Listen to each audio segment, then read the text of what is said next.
Hi, and welcome to Season 2 of the Team Deakins Podcast, a collection of informal conversations between Roger and James Deakins and a guest. We never know where the conversation will take us, so listen in and see where it goes.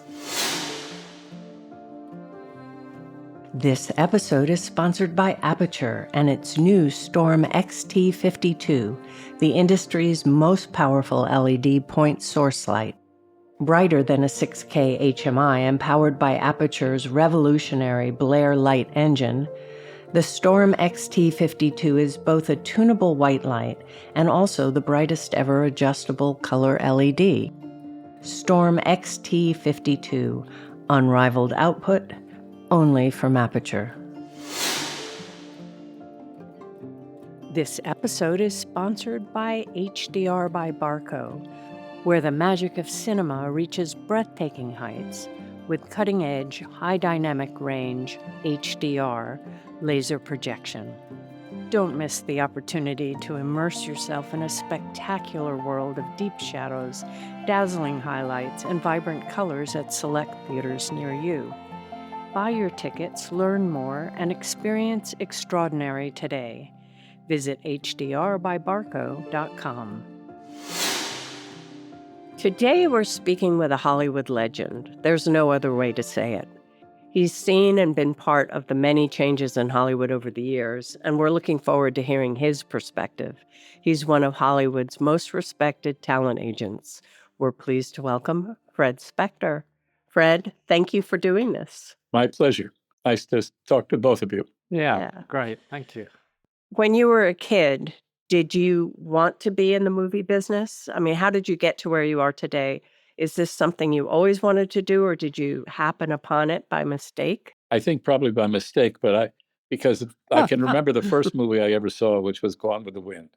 And I don't think anybody today, they don't release it anymore like they did all those years ago. But I can remember going to see the Wizard of Oz, which scared me. I was up half the night for many nights after that.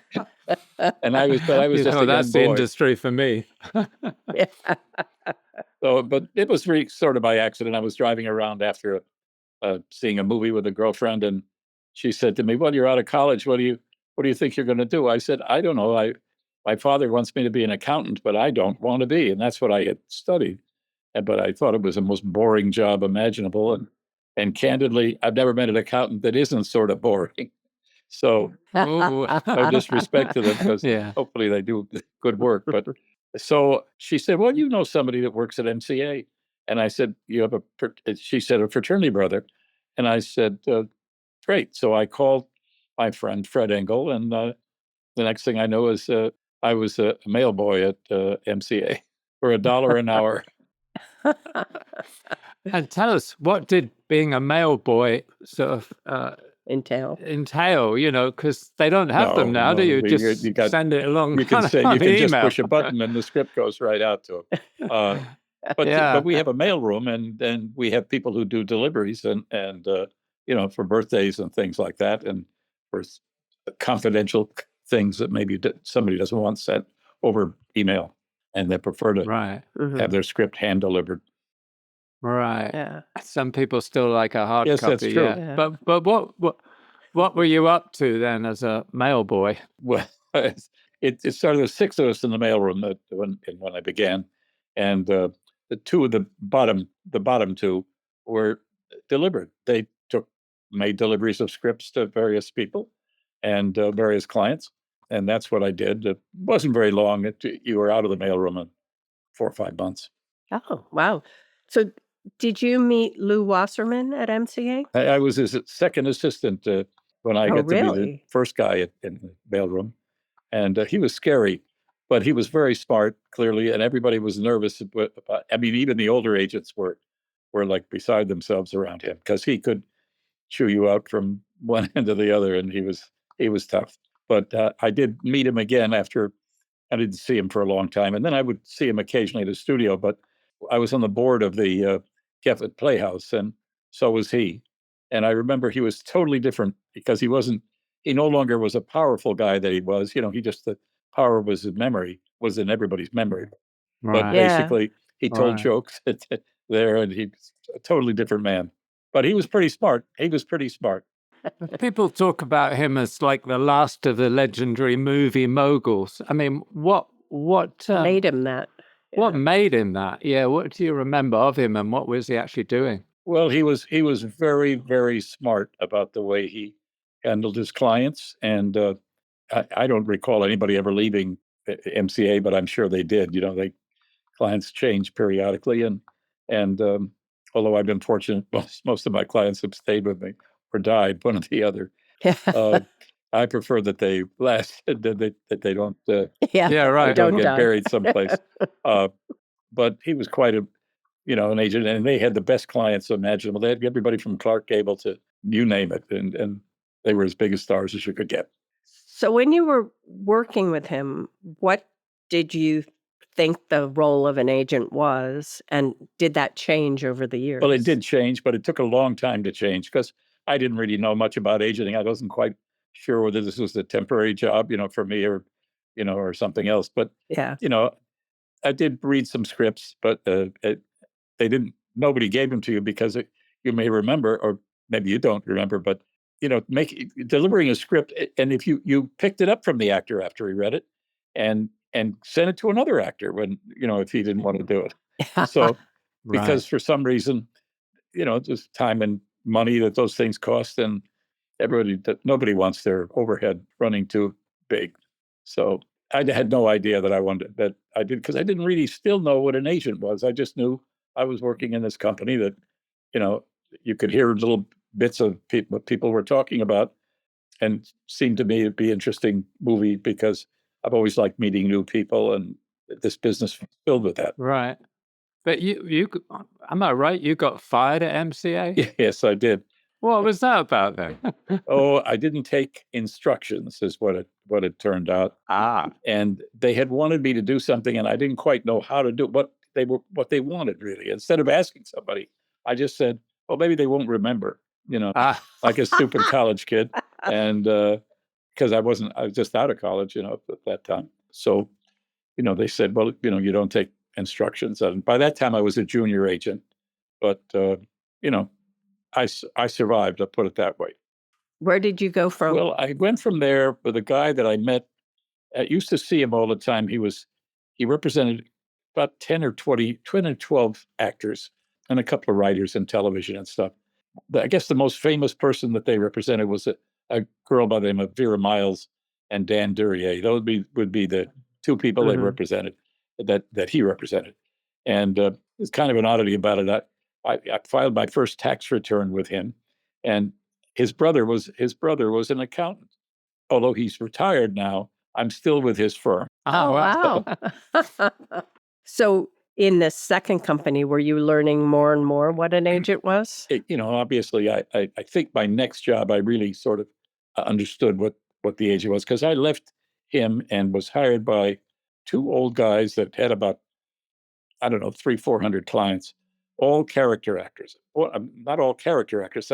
One of the young boys that they had this company had was Jack Nicholson, who I actually went to acting school with him because I wanted to see what actors do and how they get to where they get. And in that class, this was an actor you might remember him, Jeff Corey. I don't know if that name rings a bell, but he was blacklisted. So I was in there with Jack Nicholson, and there were a whole bunch of other people that I sort of knew, and that's sort of was the beginning of it. So this is, you were William Morris then at that point, right? No, I hadn't gone to William Morris yet. I was in a couple of other agencies, each time moving up a little bit and having an actor here and there that I would sign. But I went to William Morris because my friend Mike Rosenfeld, who has since passed away, but was one of the founding partners of CAA, and I were pretty good friends. I'd had an automobile accident with him. Somebody hit me from behind, and I ran into his car, and that's how we met. And so, oh, wow. But he was a lovely guy, and he got married at my house, and the second time he was married, and so that's what it was, and it sort of led to my coming to William Morris. So at that point, you were agent or a junior agent? Or? I was an agent at that point. They hired me as an agent. And, I was an agent in the motion picture department, one of the young guys there. And, I spent 10 years there. And if I had felt that they were a company that was, they're totally different now. They're not anywhere near the same. But my friend Mike Rosenfeld was there, and so were all the other guys the original 5 guys that formed this company, and they were my friends. So one thing led to another, and finally one day I was at a wedding, and I said, I looked around, and I was seated at a table. My wife and I were seated there, and they were all guys that didn't work at William Morris anymore. They were still agents or managers or something, and they were all happy. And I looked around, and there were a bunch of guys from William Morris, and they didn't smile. They weren't very happy. So that night when I got home from the wedding, I called my friend Mike Rosenfeld, who had been at the wedding, and I said, "Look, you just get me out of here, and I want to come to work at CAA." I didn't know very much about him. Wow. But go back a bit. Then, while you're at William Morris, who were you representing? Well, let me think about seeing if I can figure out. Well, there was a young actor by the name of Roy Finnis who did a television series called. I don't remember the name of it. I just remember that he was the star of it, and was pretty successful. And he put him on the map. He's no longer with us either. And who else did I represent? I don't think I personally represented anybody of any consequence at that point. I just was, would try to get jobs for various other clients in the office.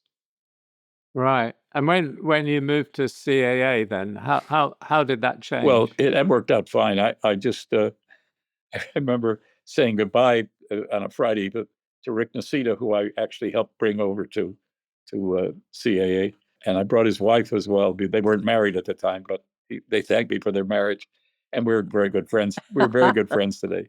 But by that time, I was representing some, no, actually, I had some directors, and I had they were television directors, and some actors, but they weren't very many, and they weren't. I think I brought 4 or 5 of them over here. They were there, with one exception. Beau Bridges, I've been his agent since the day he was offered Love Story, and I represented him when he did Hal Ashby's first movie. Yeah, he's a wonderful guy, but he was always smoking joints at the time, and having a good time, and he doesn't do that anymore, I don't think. But he's still a client, and I just love him. He's a wonderful guy.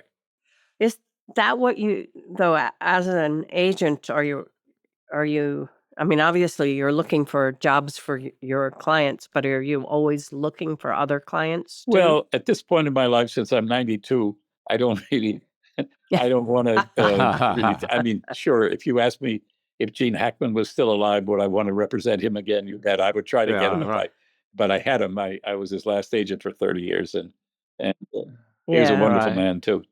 Every client that I represent, actually, most of them I consider really good friends.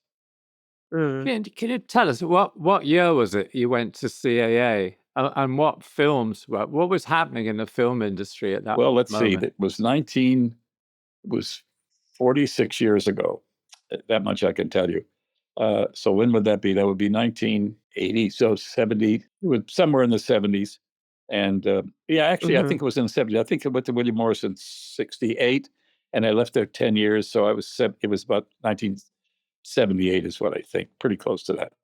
Right. So this was a period of great change in Hollywood that you experienced then, from late 60s to... They were doing great. Hollywood was, the huge successes in the movies. And today the money makes it seem very small, but Arnold Schwarzenegger said about Danny DeVito, they asked him, what was the picture that you made the most money on? And he said, Twins, because when we made that picture, Danny and Ivan Reitman took a percentage of the gross, and Arnold had 5% more. So Danny took 10, and the director took 10, and his name is out of my head. I just mentioned it a minute ago, but Schwarzenegger took 15.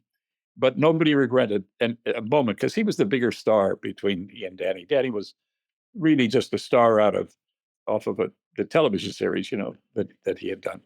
And it was a huge hit at the day. It did like $10 million the first weekend.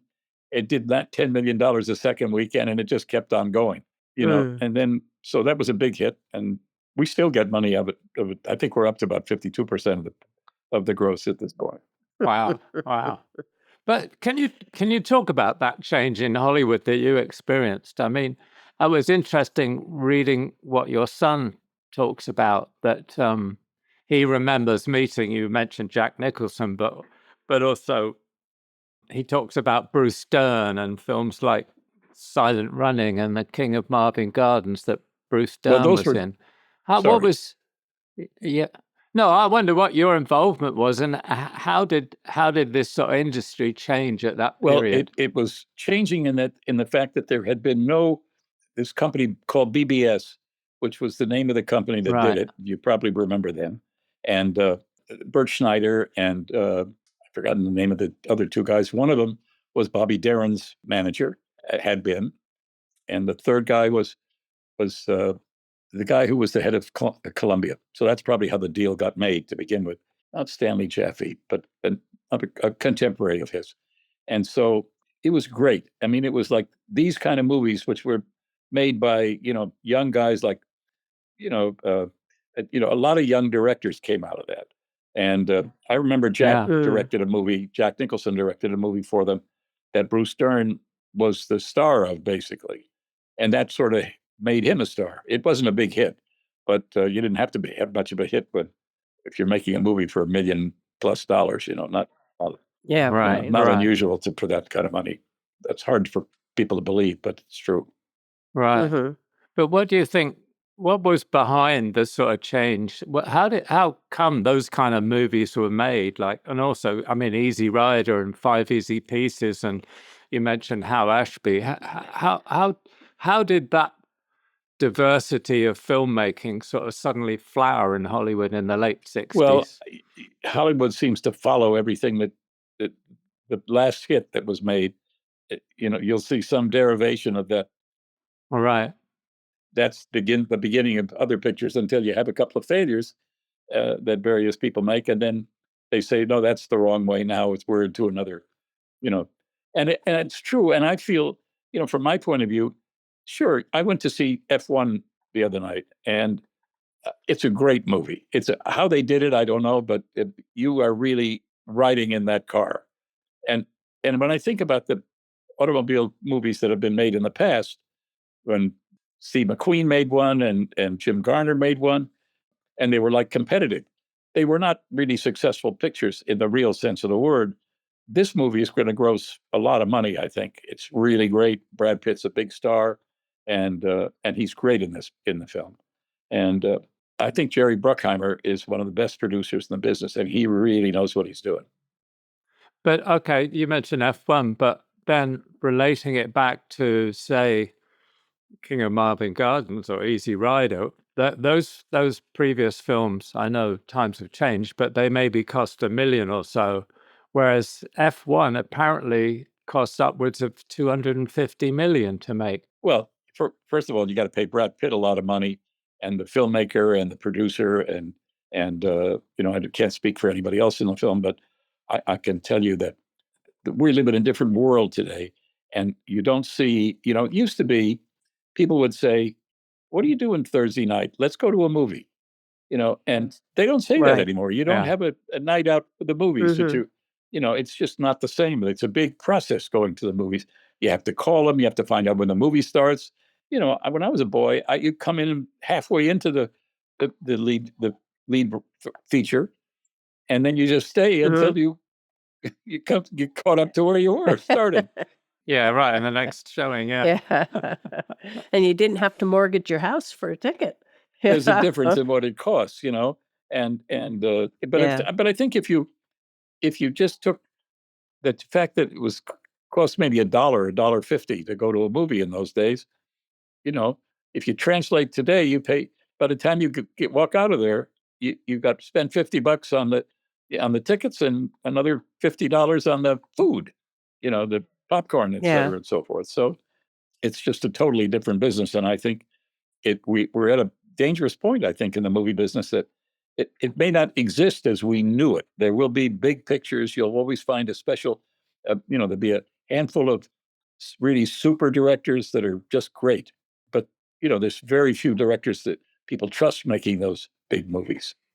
And do you think that also because it is an investment for people, that it costs a lot of money to go to a movie, that it needs to be something that seems kind of spectacular? Because if they're going to spend that much money, do they really want to see a small story? Well, you're right. Do you think that's I part think of you're it? right. But on the other hand, there's this movie called Sinners that I saw just a few weeks before Mm-hmm. when it first came out, and I thought to myself, the picture was terrific until the vampires appeared, and then I could care less. But I liked the movie itself.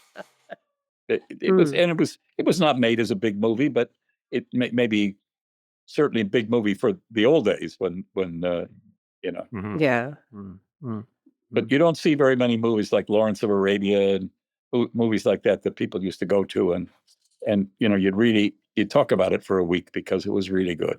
Right. How much is that a case of the power in filmmaking changing from? I mean, we talk about Lew Wasserman. Did he construct a sort of situation where the agents and agencies were packaging films rather than like a strong producer? Well, he basically was. He didn't physically make the movie, but how you got it started was he was a Right. producer. He said, "I think you should Right. make." I forgot the name of it, but the book sold for a lot of money.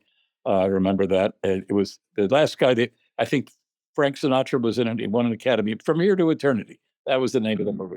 Oh And yeah, yeah. that movie, that probably was what you would call an expensive movie today. You know, but Right. the dollar was different, Yeah. so you can't, really say that it was expensive because in today's world, totally different. Right. Right. But so Lew Wasserman basically got that film together. He packaged that Mhm. movie.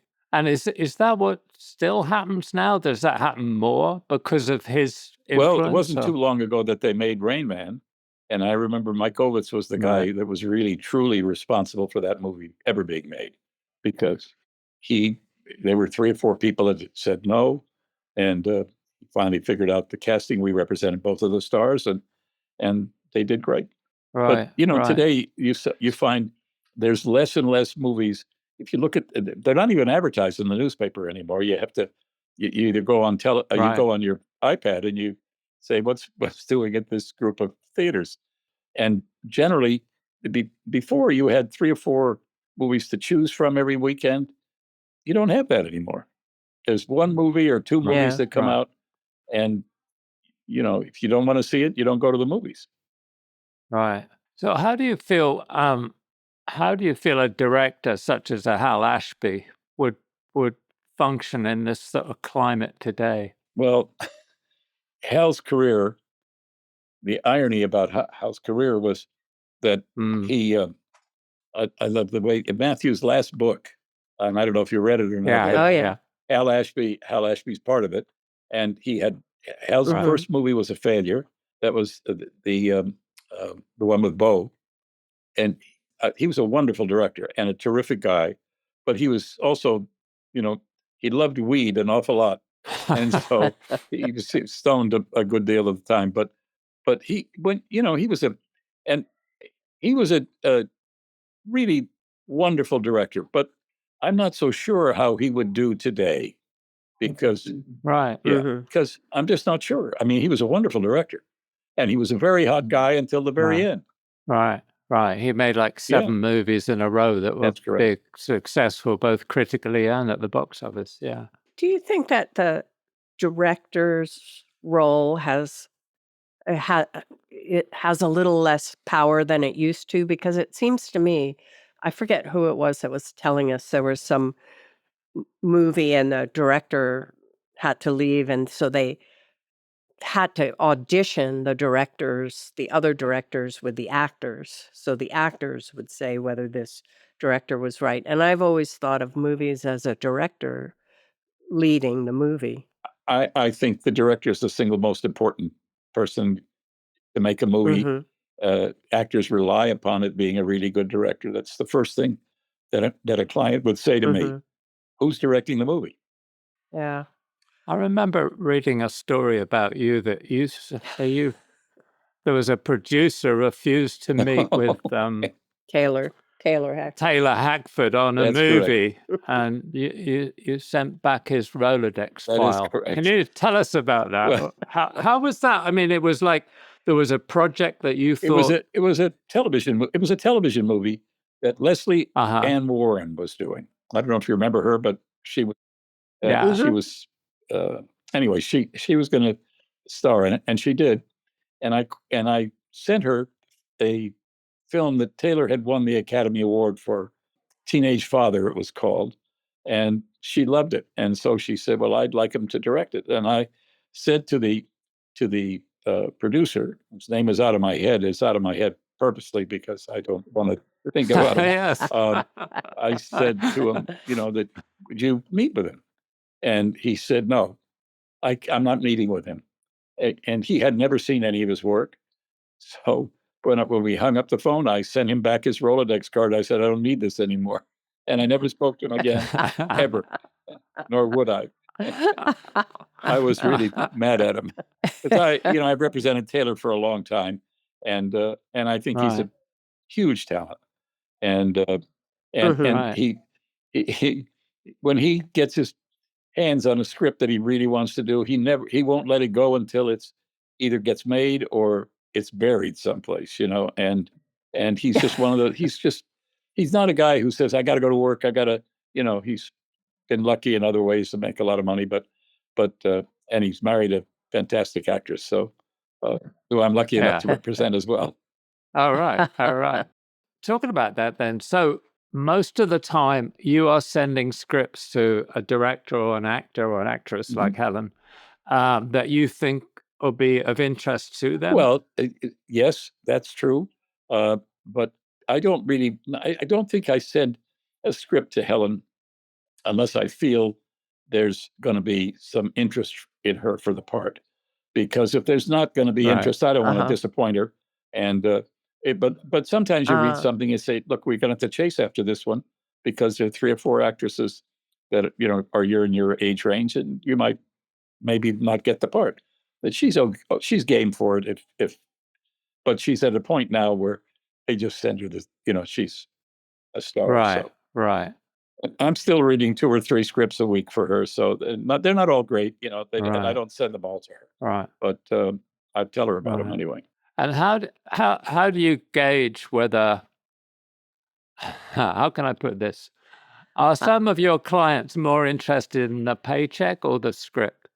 Well, probably a little of both, but I think for the most part, I just use Helen as an example.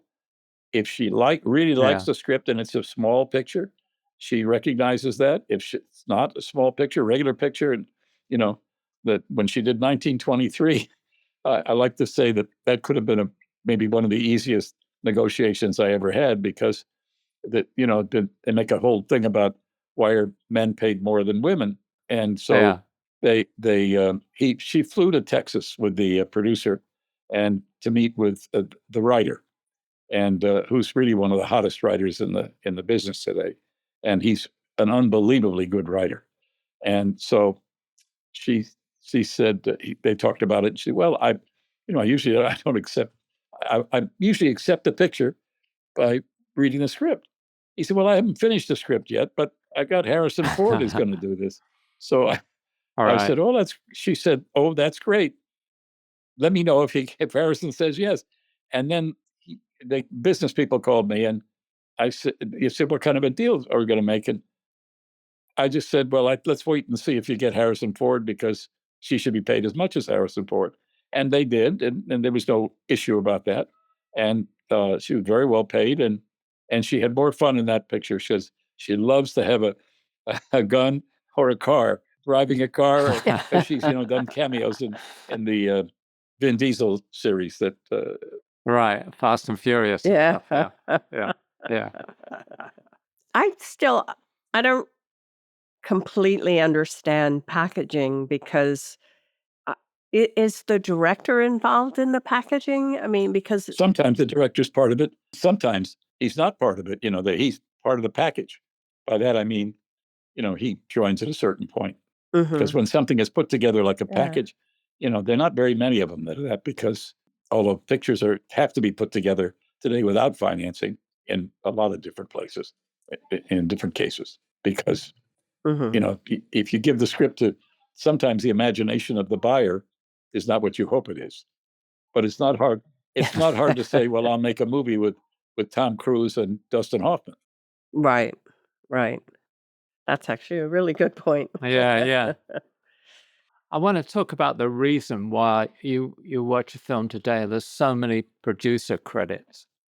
Whereas you look at something, I believe you mentioned once, something like The Graduate, Mike Nichols' film, The Graduate. There's one producer. And Larry Terman was the producer of that. Was one director, one producer. Well, I think the difference is there's a lot of people contributing in terms of money, and you'll notice that in F1, if you see the movie, that there's a number of producers that are listed. I don't know who did what, except I know Jerry Bruckheimer really was the producer of that movie. Right. No decision was made. Jerry Bruckheimer wasn't run by him. But is he also the creative producer? Well, he's creative. It's his project. Jerry is very creative, and most of the producers who are really first try to set up the picture. Well, there are a lot of B+, B- movies, I should say, that get made. You get 2 stars or 1 star or 1 fading star or something that's, and you get a couple of people together and then they put the picture together. And you could say that was packaged, but it was packaged for people that are, not that smart at making the movie necessarily. Because to be a good producer it's a really hard job. Yeah, you find sometimes on movie sets now there's a lot of producers, but there's not that creative producer. They're all looking at the budget. That's what they do. Oh, this doesn't fit on this line and all of that, as opposed to the attitude of the director wants to do this. It's too expensive, but how could we make it work? That kind of Well, I think they do creativity. on some big pictures. It depends. One of my you directed. I admire Sam Mendes a lot, and I think you've shot a couple of his films, if I'm not mistaken. Yeah. And he's a very, very creative guy, but you got to be able to talk to somebody to sort of run whatever your ideas by him, so that you can at least hear what somebody else thinks about your idea. Maybe you're still going to do it exactly the way you want to, but and he's a really creative guy. When you've got to get a creative director, he's really the producer director, and all the producer is supposed to do is like manage the money and manage the, say you've got to get this work done today, or we're never going to be able to get it again. So I think it just depends on who the person is. I know a lot of guys who are really good producers, not a lot, but enough. But if they're not, they're just people trying to put something together. Jerry Bruckheimer, you look at his films, just to use him as an example, they're all made based on his idea. I mean, it may not be his idea, but somebody may have given him the idea. But if he thought the idea was great, his creative taste will take it through. Right. Probably makes a better movie too when you have someone That's like true. that. How do you think the world's changing now with streaming? You mentioned 1923, Which is great, I thought. Taylor Sheridan's series, But is that now taking the place of what we were talking about, the movies of the 60s and 70s? I think so. And they're not, and those are, you want to compare the cost of that movie to the cost of what Jack Nicholson's pictures were in his day, before he became when he was on his way to being a star. It's totally different. It's just everything is different. I mean, it used to cost, when I saw Gone with the Wind, it must have cost a dime for me to see it, Now we don't even make dimes anymore, I don't think. Yeah. Can you tell us who you've represented and what films and what actors that have been successful you're most proud of? I don't think you represented Jack Nicholson. No, did I you? did, never did. But I did actually as a young agent. He was an agent of the. He was a client of the agency, and I actually we were in the same acting class together during that time, and Right. and I knew Jack when pretty well when he was younger because I was also representing Bruce Stern, and Bruce was an old friend of his as Right. well. Although Bruce probably sent a good part of his thoughts saying, "Well, how did Jack get that part and I didn't get it?" Well, how did that happen? I mean, Bruce Stern is a Oh, really he is a great great actor. actor, I mean, but so is he, Jack Nicholson, but but he, how come one and well, not the I other? think Yeah. because Jack got lucky with a couple of Yeah. movies, and Bruce never really got that lucky with a couple of movies. And we went through a number of them that I thought he could have been great at. But I represented Gene Hackman from. I was his last agent. I represented him for Right. probably 25 or 30 years, and he was extraordinary. And one time I said to him, "I don't know if there's enough for you to do here." And he said, "No, I have enough. There's enough in the film to do, and for me." And it was a picture with Kevin Costner that he really was good in it. He did, he was the beginning of the movie, and then he dies. But God, he was just a fantastic actor, just fantastic, Yeah. and a lovely guy. When did you start with him? What films did you? First film I made with him was directed by. We shot it in Hawaii. I know that it was a war movie, as I remember it, but I don't remember the title of it. But I do remember. I do remember when Clint Eastwood offered him Unforgiven, that he said Right. to me, "My kids don't want me to do this because it's too violent." So I said, "Okay," but I didn't call Clint back for about a week, and I said, he might change his mind, and I hadn't heard from him, so I called Clint, and Clint said, I told Clint, I said, "Look, he thinks his kids thinks it's too violent, and he's done a lot of movies where there's been too much violence in it. But here's his phone number if you want to call him, and don't tell him you got it from me." And so he did, and 15 minutes later my phone rang, and it was Gene. "Oh, I have to do this movie," and I was right, and he was right because there was a lot of violence in it, but he was really great in it. Yeah, it's a great movie. Was he proud of it? Yeah, in the end he was. And I won $100 from him at the Academy Awards because I was sitting next to him and I said, $100, you're going to win this award. He said, "I'm not going to win." I said, "I'm going to bet you $100 and you better have my money for me when you come back to sit down." And he came back with a $100 bill in his pocket. Oh, well. That's great. Yeah. Well, is part of your job then also kind of advising? Yeah, I think so.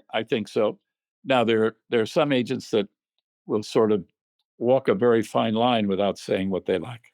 But I'm not afraid of saying people I represent at this point, I've been around a long time and they've been around a long time, and I can talk to them. So that's not an issue. all right. And what do you think the future of movies are going to be? Well, I question that a great deal. I hope it's around as long as I'm Yeah. around, but there are always going to be movies, but it's not the same as when you said, "What are we doing Thursday night?" Or looks good. You used to open the newspaper. They were all ads in there, big ads, small ads, and but they would take up 4 or 5 pages in the L.A. Times. So and the same thing in the New York Times, and totally different now. Yeah. You don't see any advertisement, or unlikely that you'll see very much. On occasion, you'll see an ad Right. for movies. Well, it's the same if you drive down Sunset Boulevard. There's very few That's ads for correct. movies That's anymore. 100% But right. it used to be like, it used to be amazing. You see these one That's after correct. another different movies being advertised on huge billboards. And it's Different kind of world. sad because sometimes there are movies that come out that are actually kind of interesting, but they're not one of the Right. big blockbusters. And maybe they go straight to streaming, but you don't know about them. So if you pull up on Netflix, you don't know what you're That's looking correct. for, and it's not right in front of you. That's, I think, true. I don't know how long it's going to be before we're going through a phase. We've been through a lot of phases since I've been in the business, and I'm sure there's many more to go. But look at the theaters. They're smaller, but the acoustics in it are much better. Everything about it is better. And if they don't stay up to date, it takes going to the movies can still be a great experience. I can remember when I took my son to see, when I took Matthew to see a Bond movie. And he was a boy, and just a long time ago. But he was all excited about seeing it. He just loved it, and so I think there's nothing better than to get a movie, but it's energy taking. It's you know instead of going out to dinner with somebody, you're going to a movie and you're going to eat popcorn. So Mm-hmm. so different. Yeah. I don't know where it's going, but I don't think it's going to a good place. Yeah. If we, I don't want to have to bring this up, but I want to ask you, I think But you're you will. involved. I mean, artists' rights and the introduction of AI, how is that affecting? Is it affecting you with your clients or? No, not yet. And in fact, there's some things that we're attempting to do so that they will have that we can photograph some certain people we do. They take a camera and it takes an hour or two, and they do their movements and everything, and it goes in a vault. Yeah. And the only person that can use it is them. So they Right. own it, Mm-hmm. basically. And I don't think you're going to see AI doing something. Sometimes the photographs will come out about various people, and it's not them. It's not anybody you know. Yeah. And just a perfect looking person. And they Mm-hmm. can do that. But acting is a difficult profession, and I don't think you can teach somebody how to be an actor other than a real person and somebody who can really be good. Right. That's actually a good It's also point. like saying that AI could direct a film like Howell Ashby could direct a film. Please, what we have now is you can put a book into or tell them what you want to do. You don't put a book in, but you tell them Right. what you want to do. I'd like to do such and such, but put it in the style of this person, and they can do it, but it's missing something. It's not quite there. I'm sure that that AI is going to have some big effect on somebody somewhere, but it's not very original to me. It's just kind of automated, and it's not very pleasing to me. Right. So you're obviously still loving movies because you're there at the office right now, right? I don't know why, but my wife says to me, "Why don't you just?" I do take Friday afternoon off, and I started some years ago with the group that had Dick Donner and Alan Ladd Jr. and Jay Cantor and occasional actor would come and Mel Brooks. And now the group has gotten small, but we're trying to add some younger people to make it interesting. So, because there's a lot of stuff we like to talk about, politics and show business, et cetera. But it's as life changes, we're still not. You're not driving a Model T anymore, so the automobiles are self-driving, and who would have thought of that? So we're probably going. We're going someplace we won't see it. I won't see it at any rate, or in its ultimate form. Right. Who knows? It does seem that we're going more and more towards streaming. I love streaming, by the way. I think it's great. Well, it's great for us. We don't have to go out. It does mean, though, when you go to a movie theater, people are so accustomed to streaming. They're used to being in their own home. They talk to one another during the movie, and they, it's not so good. It's hard to get that the experience from teenager. I think there's truth. I think there's truth to that.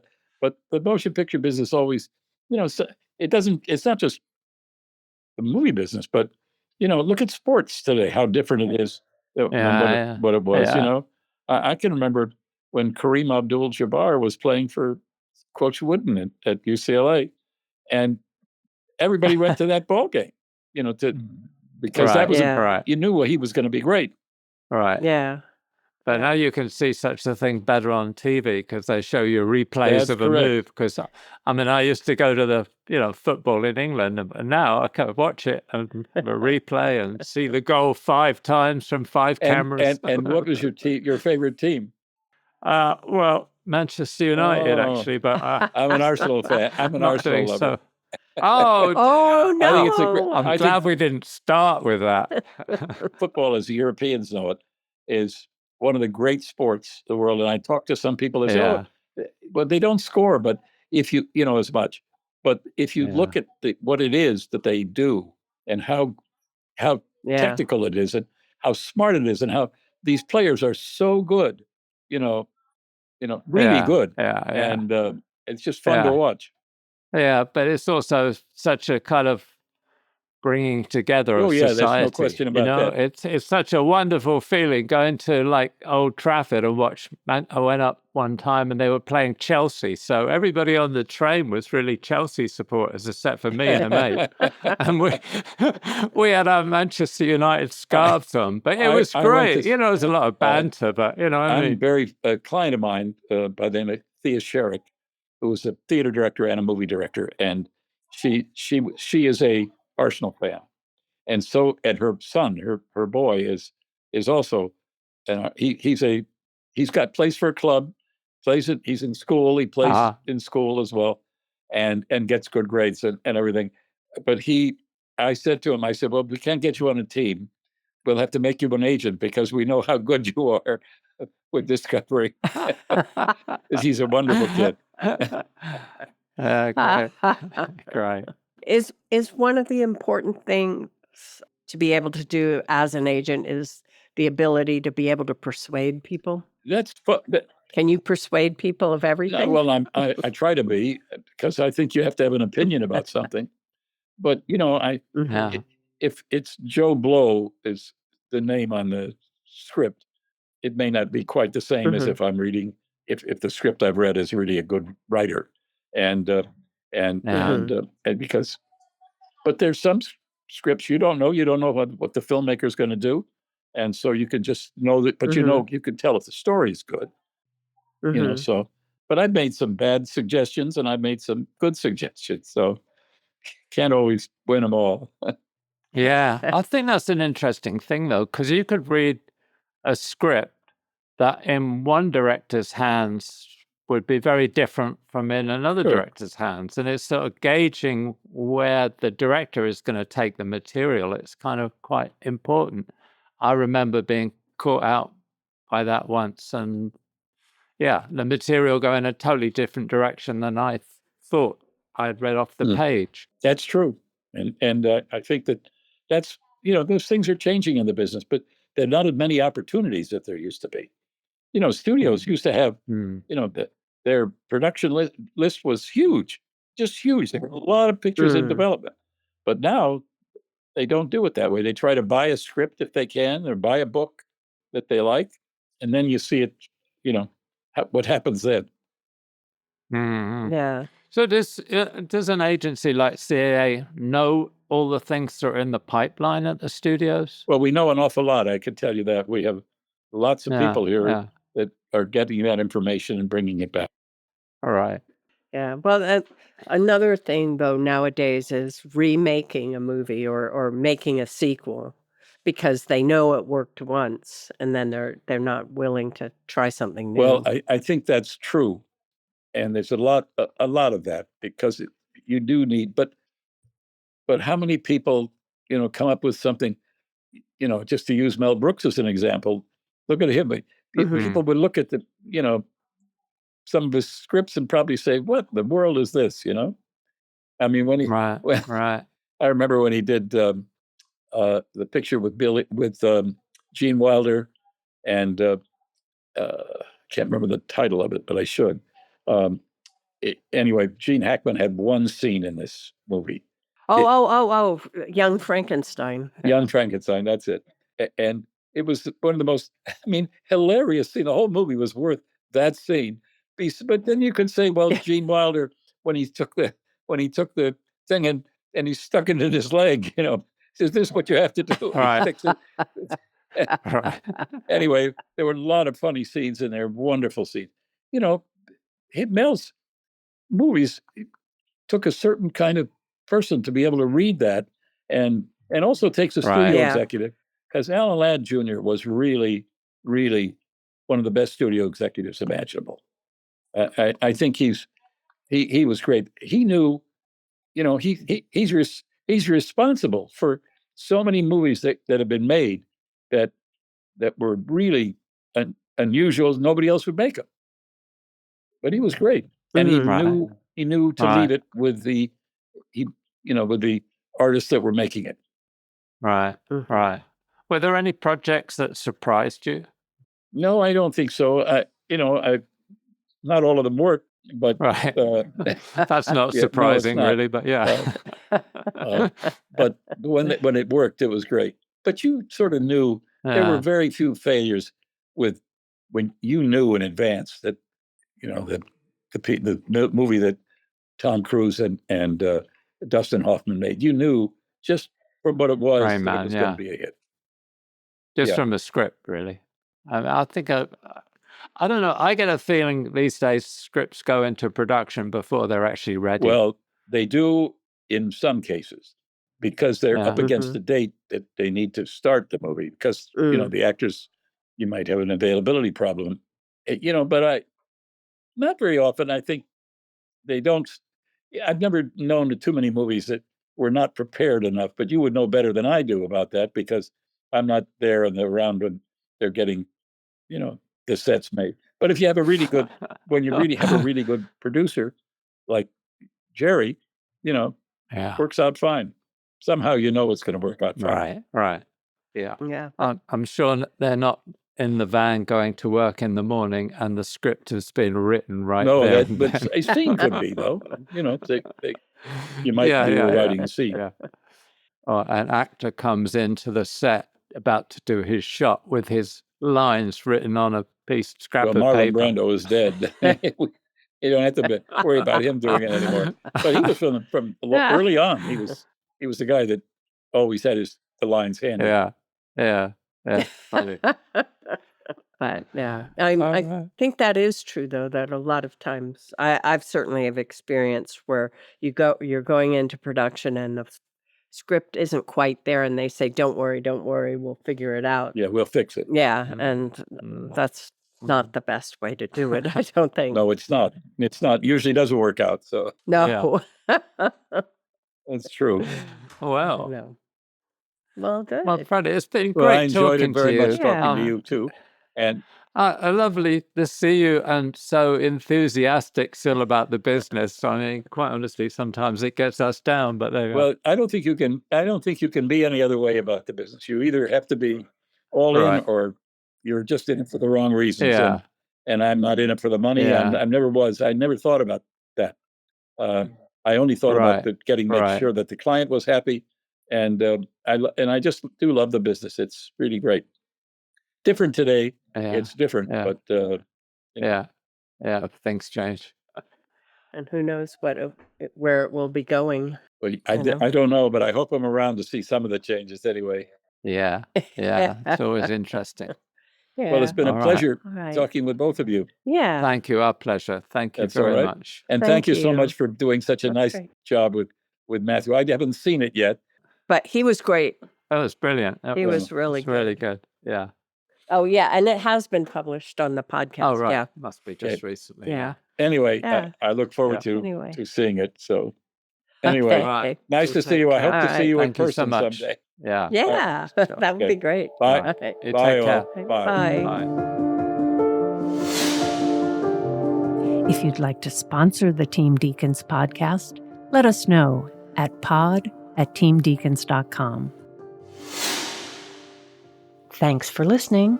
If you want more information and further discussion, check out the forums at www.rogerdeakins.com. Becoming a member is free, and you can ask follow-up questions there. And be sure to subscribe to the podcast for more new questions and topics. Also, check us out on Instagram at team.deakins. See you next time.